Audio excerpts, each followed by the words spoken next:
Zara, hello. I wanted to talk to you about Christmas. It's coming up soon, and I want to make sure that everything is in order for it. Hello, Helen.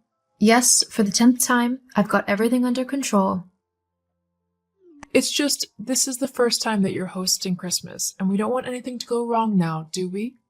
Otherwise, the children will be very upset.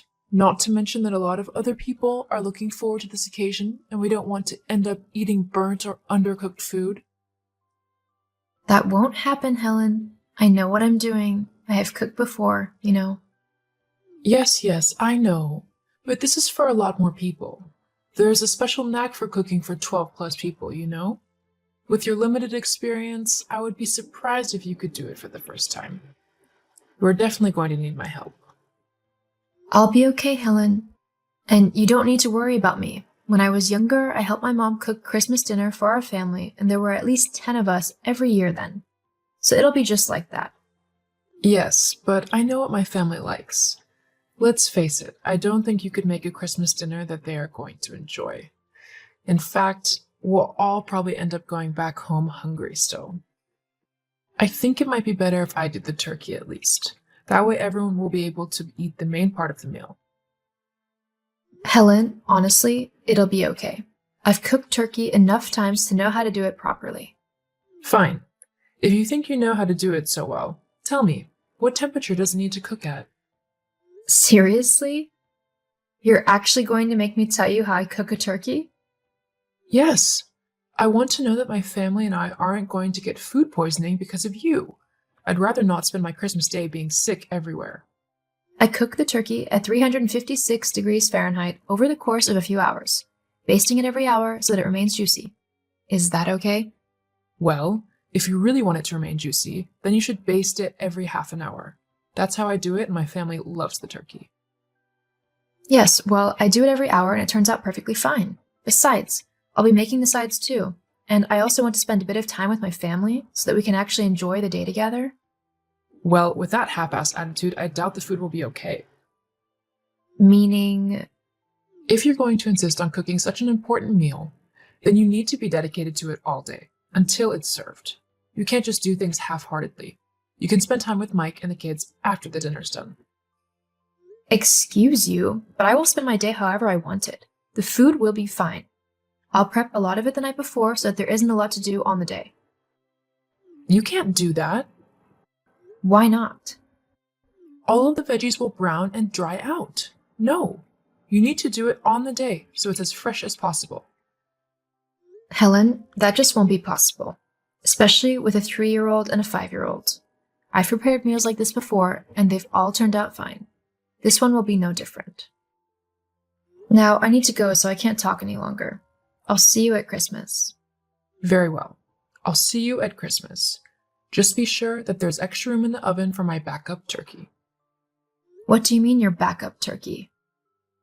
Yes, I'm going to bring it just in case. I've already asked Mike, and he said it's okay. Oh, has he now? He has. So I'll need the oven on the day. It'll be set at 400 Fahrenheit, so any sides will have to be cooked separately so they don't burn. Also, don't forget to add plenty of butter to the mashed potatoes and a high-quality brandy for the Christmas pudding. Something around $30 to $40 should do.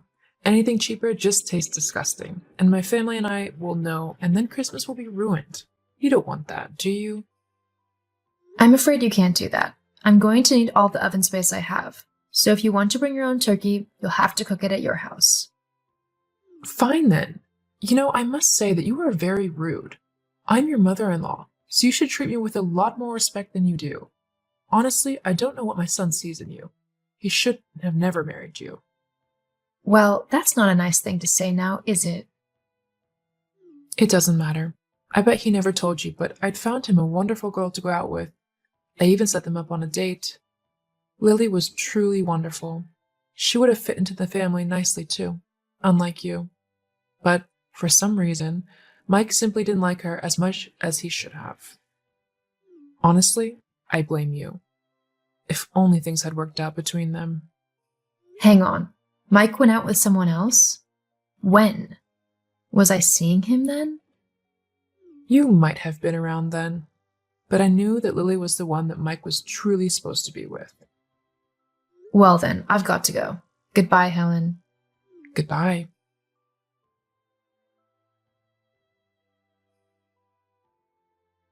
Mike, honey, are you there?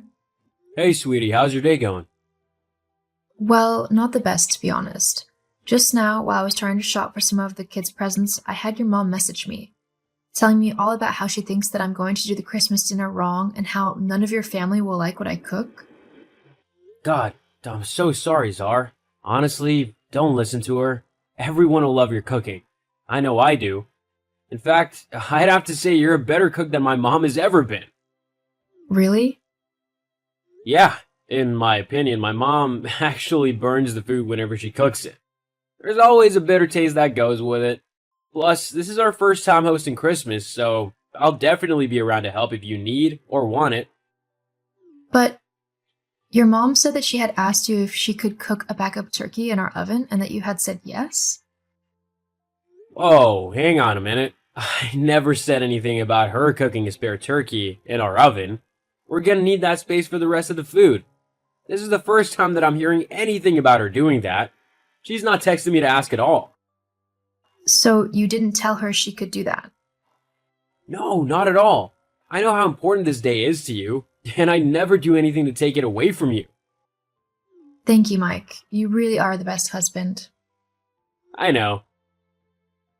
But, What is it? well, it's just that your mom mentioned something else. Yes?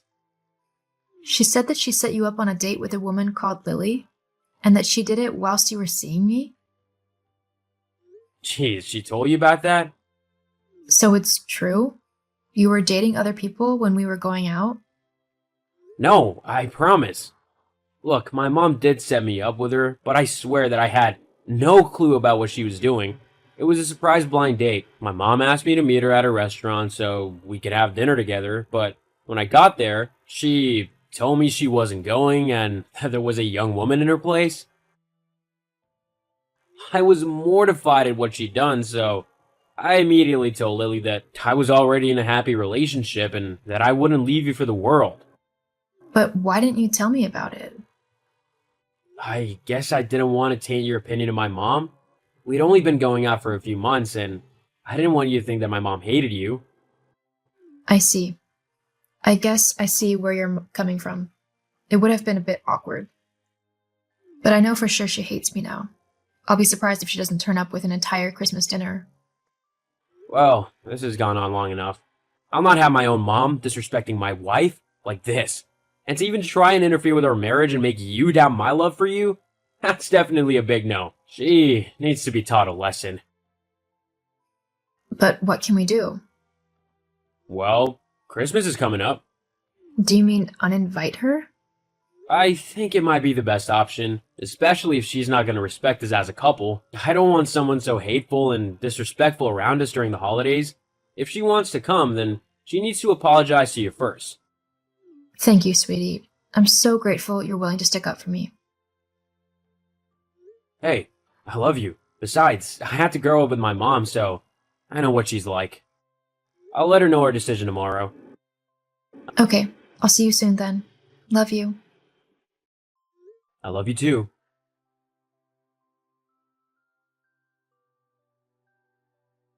Zara.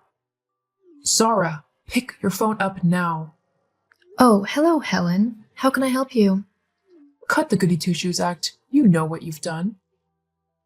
What do you mean? You've poisoned my own son against me and made him uninvite me from Christmas? I've not done that, Helen. Your own horridness has done that to you. Don't lie to me. It's all your fault. I know it.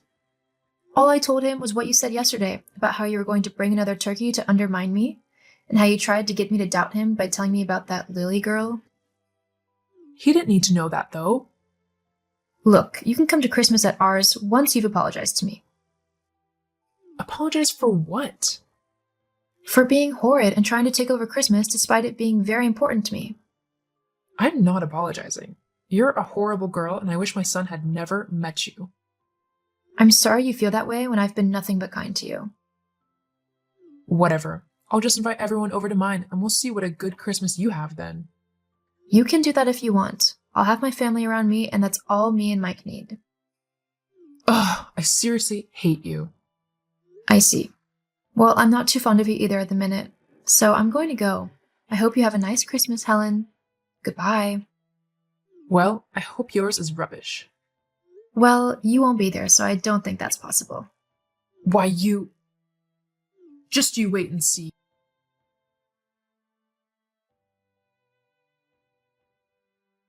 Helen never did apologize, and instead she tried to tell all of her side of the family to go to hers instead of mine and Mike's. Unfortunately for her, though, a lot of the relatives declined and came to us instead, claiming something about her food is too dry. My Christmas dinner went down perfectly, with many people telling me how tasty my turkey was. I felt bad for Helen a little bit, but I also know that boundaries need to be set and toxic people need to be left behind. Hopefully, she'll come around one day and stop being so hateful and mean-spirited. Fingers crossed.